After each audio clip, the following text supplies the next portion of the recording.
Good Times. Ja'net Dubois has died. She was reportedly found dead in her Glendale home this morning for her role as Willona Woods. She was also in a number of film and TV projects. A woman found her friend dead in a home in Glendale, California, and nobody, not even her own family, knew exactly how old she really was. A father collapsed minutes after a routine doctor's appointment. Another father died alone, and the world did not find out for 45 days. This is the story of the cast of Good Times, the show that made television history in 1974, and the tragedies, mysteries, and second acts that followed them off screen. Stay with me, because by the end of this video you will understand why one of these deaths is still being fought over in a courtroom right now, in 2026. For 6 seasons, the Evans family led America into a world it had rarely seen on a television screen before. A black father and mother, married, raising 3 kids together in a Chicago housing project, refusing to let poverty steal their dignity.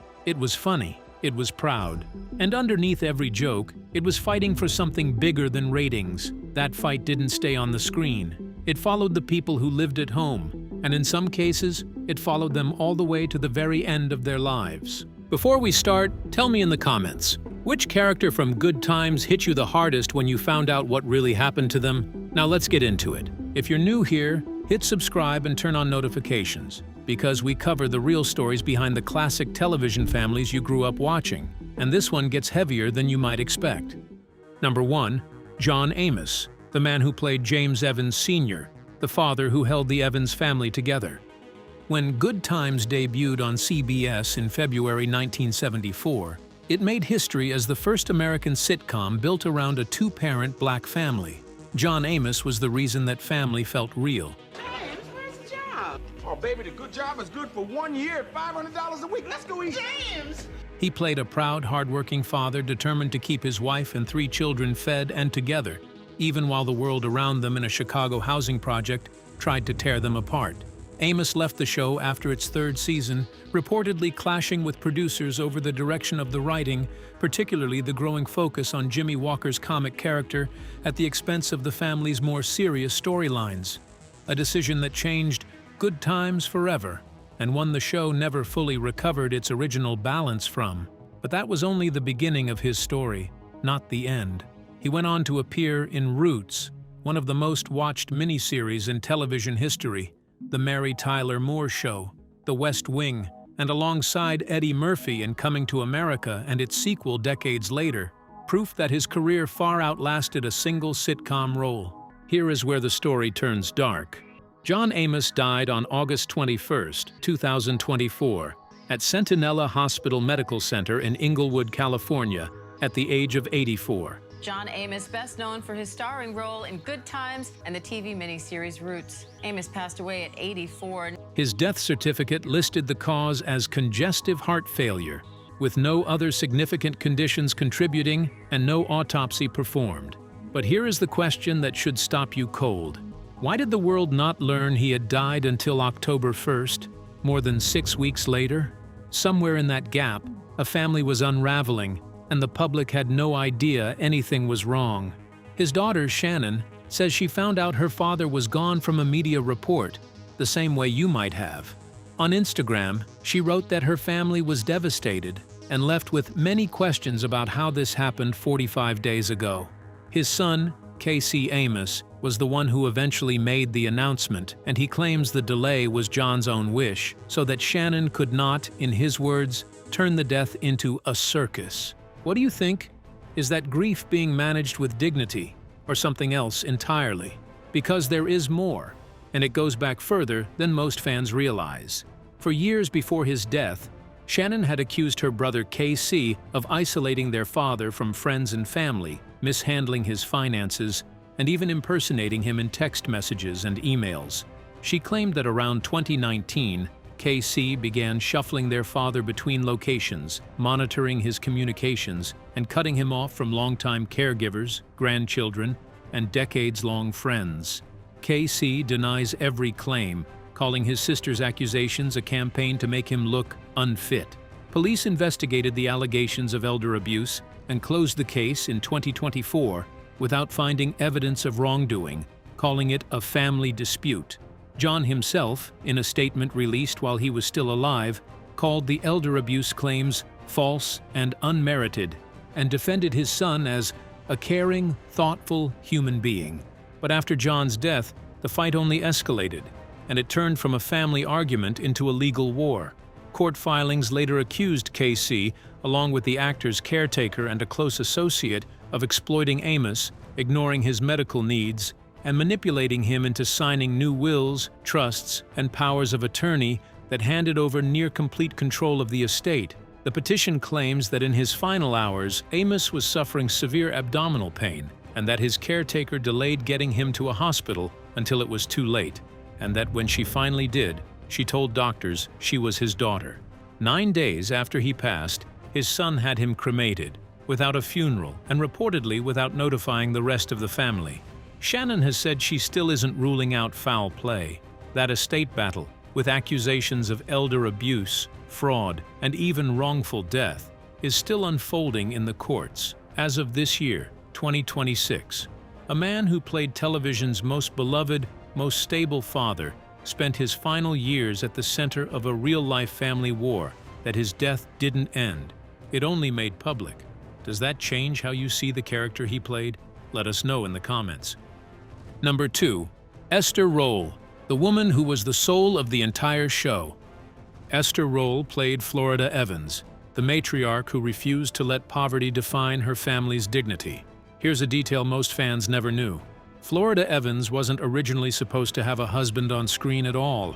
Rolle herself fought the network, insisting she would not play into the stereotype of the absent black father.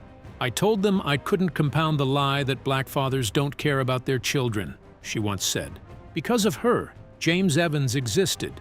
Because of her, an entire generation saw something television had almost never shown them. Rolle was later so unhappy with the direction the show took, leaning harder into comedy through Jimmie Walker's breakout catchphrase, I'm fine, Ma. I'm fine. What happened? Some dude jumped out of the elevator. that she left for an entire season, only returning once producers promised more balanced, dignified storytelling for the family she had fought to create. Off-screen, she carried a heavier battle no audience could see from their living rooms. Rolle lived with diabetes for years, and toward the end of her life, she required kidney dialysis just to keep going. On November 17, 1998, just 9 days after her 78th birthday, she died at a hospital in Culver City, California, from complications of the disease. And here's the part that should genuinely move you. She never stopped working, even as her health failed.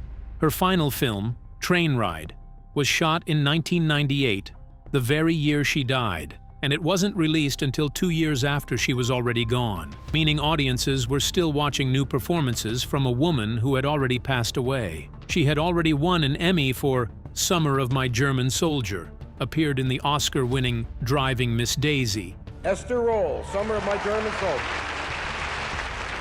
and become the first woman to receive the NAACP's Chairman's Civil Rights Leadership Award. Ask yourself this: how many performers keep working almost to their very last day, refusing to let illness have the final word, the way she did? Number 3. Ja'net Dubois, the woman who gave the show its sharpest tongue and its warmest heart. Dubois played Willona Woods, the sharp, independent neighbor who eventually adopted young Penny, a storyline that would go on to change television history in its own quiet way, because Penny was played by a young Janet Jackson. On February 17, 2020, Dubois was found unresponsive at her home in Glendale, California, and authorities were contacted after she didn't respond. She had appeared at a public signing event with fans just 2 weeks earlier. Her former co-star, Bernadette Stanis, said she learned the news directly from Dubois' daughter, and that Dubois had seemed perfectly healthy at that recent event. Here's the detail that makes this story genuinely strange. Nobody, not even the people closest to her, actually knew Dubois' real age. Different reports over the years listed her birth year as 1932, 1938, and 1945, and she never corrected any of them. Nearly a month after her death certificate finally revealed the truth behind the mystery. She had suffered cardiac arrest, with chronic kidney disease, hypertension, and peripheral vascular disease listed as contributing factors. serious conditions that she had reportedly told no one about, including friends who had seen her just days before. She died quietly, in her sleep, the same way she had lived much of her private life, on her own terms, revealing only what she chose to reveal, right up until the very end. Ja'net Jackson, the woman Dubois had once played television mother to, wrote online that she was so very saddened, adding that Dubois had broke stereotypes and changed the landscape for Black women in entertainment, and that she was grateful to have made more memories with her in recent years. Beyond acting, Dubois co-wrote and sang the theme song "Movin' On Up" for the Jeffersons, meaning her voice is still stuck in millions of heads today, whether people realize it or not. To this day, fans still debate exactly how old Ja'net Dubois really was when she passed, a small mystery that somehow feels fitting for a woman who spent her whole career making other people's stories look effortless while keeping her own life carefully guarded. Number 4. Johnny Brown, the man behind Bookman, the building superintendent everybody loved to laugh at. Brown joined the cast partway through the second season, brought in by a former laugh-in writer who knew exactly what he could do with a room, and he became a fixture for the rest of the series' run.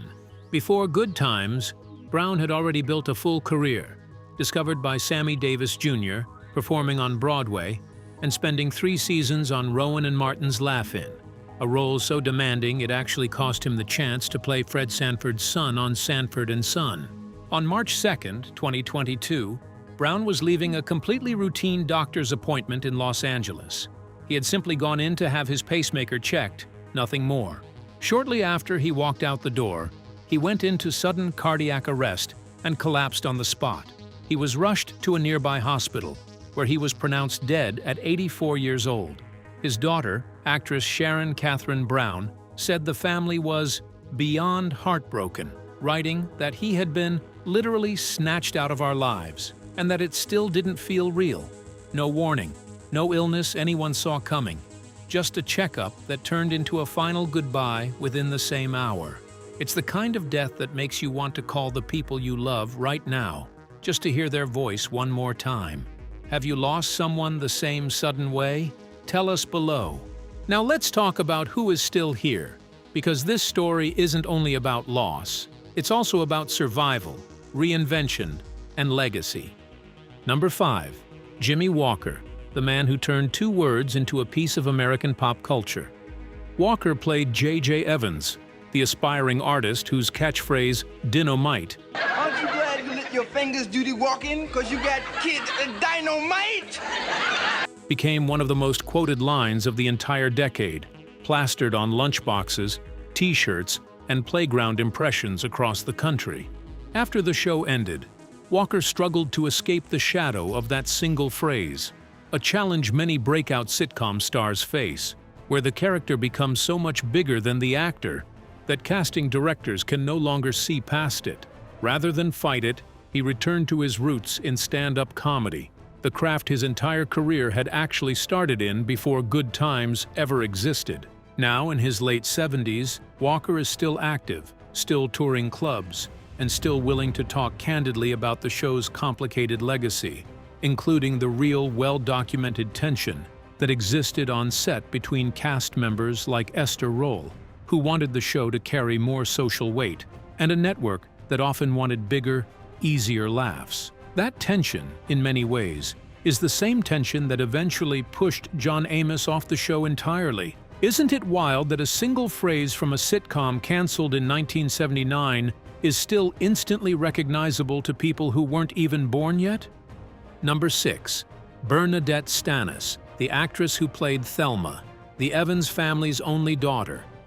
Stanis brought intelligence and grace to a character who refused to be reduced to a stereotype in a decade when television rarely gave Black women complex, layered roles. Since the show ended, she has built a career well beyond acting, as an author, a motivational speaker, and an advocate for women's empowerment, drawing directly on the character that made her famous to encourage young women to see their own worth. She's remained one of the most visible surviving cast members, showing up at conventions, reunions, and tributes to her castmates, and she was the one who first learned of Ja'net Dubois' sudden passing directly from Dubois' own daughter in 2020. In many ways, she has become the keeper of the show's memory, the one who shows up whenever the world needs to be reminded what good times actually meant, and the one who has had to say goodbye to more castmates than almost anyone else on this list. Number 7. Ralph Carter, the youngest Evans child, the one they called the militant midget. Carter was only 12 years old when he began playing Michael Evans, a character so politically outspoken for his age, calling out racism, questioning history lessons, getting suspended for arguing with his teacher, that he became a genuine cultural touchstone, earning the nickname the militant midget from his own television father. Where have you been all day, Michael? Down to City Hall, picketing the Board of Education. The militant midget strikes again. Before Good Times, he had already been nominated for a Tony Award for his Broadway role in Raisin, meaning Norman Lear was so determined to cast him that he personally bought out the remainder of Carter's Broadway contract. For years, rumors swirled online that Carter had died, or that he had become a minister, rumors so persistent that he has had to personally shut them down in interviews more than once telling a reporter, "When people don't have access to one's personal life, they create things. In reality, he's very much alive, living quietly in New York with his wife and children, largely out of the public eye and deliberately avoiding social media entirely." He went on to travel extensively through East and West Africa after the show ended, tracing his ancestry through Angola and Cameroon, an experience he has said permanently changed how he walks through the world. Today, he serves in leadership roles with organizations celebrating Black contributions to theater and the arts, and he still speaks fondly of John Amos as his mentor and, in his own words, his spiritual father, the man he met on Broadway 2 years before Good Times ever existed. Isn't it strange how the internet can quietly declare someone dead for decades while they're out there living an entire second life, one most fans never hear about? And finally, number 8, Janet Jackson, the breakout star nobody saw coming. Jackson made her television debut on Good Times as Penny Gordon Woods, a young girl adopted by Willona after suffering severe abuse from her biological mother.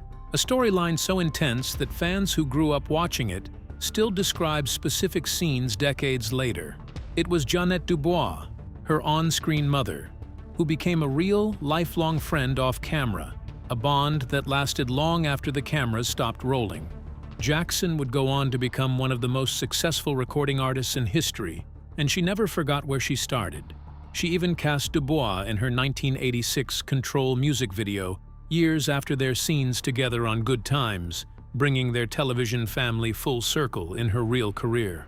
When Dubois passed away in 2020, Jackson was one of the first to speak publicly about the loss, calling her a longtime friend and saying she was grateful to have made more memories with her in recent years. From a Chicago housing project set to global superstardom, how many other child actors can say their very first role led somewhere that big? So here's where we land.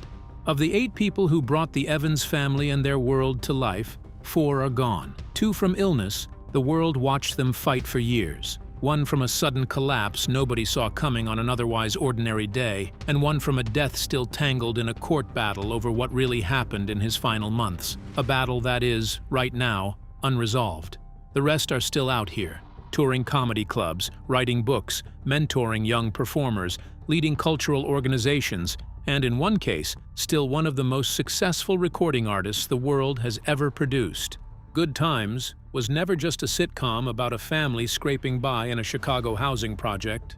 It was a show that fought, on screen and off, for the right to portray a Black family with a mother and a father who loved each other and their children, at a time when television rarely allowed that image to exist at all. The people who built that legacy paid for it in ways audiences rarely saw at the time. Family feuds that stretched across decades, health battles fought quietly out of the spotlight, and deaths that went unnoticed by the wider world for weeks at a time. Esther Rolle fought network executives just to give her character a husband. John Amos paid for his convictions with his job, and decades later paid an even steeper price within his own family. Ja'net Dubois guarded her own story so closely that even her age remained a mystery until the very end.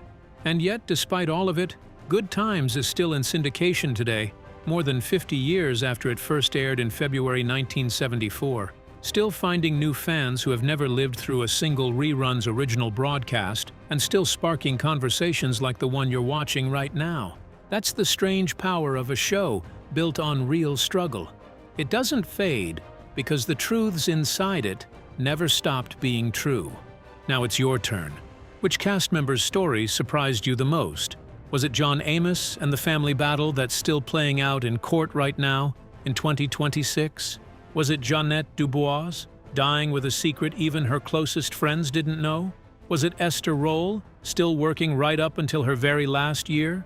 Or was it finding out that Ralph Carter, the boy the internet keeps declaring dead, is actually out there living a full, quiet life in New York? Drop your answer in the comments, because I read every single one, and I want to know which story you're going to be thinking about for the rest of the day. If this video kept you hooked, do 3 things for me right now.